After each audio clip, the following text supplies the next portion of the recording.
Сегодня 66 лет исполняется российскому предпринимателю, доктору экономических наук, поэту, композитору, продюсеру, основателю финансово-промышленной группы «Сафмар» Микаилу Гуцериеву. С днем рождения его поздравил глава Ингушетии Махмуд Али Калиматов. Уважаемый Микаил Сафарбекович, примите искренние поздравления по случаю вашего дня рождения.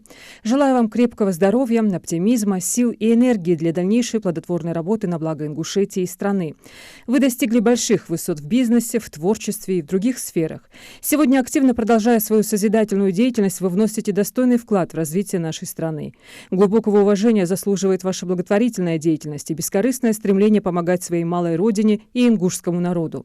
Это свидетельство широты вашей души, беззаветной преданности и любви к своей родине и народу. Пусть ваши знания, опыт и мудрость помогут вам и в дальнейшем принимать верные решения, а удача и вдохновение будут вашими верными спутниками.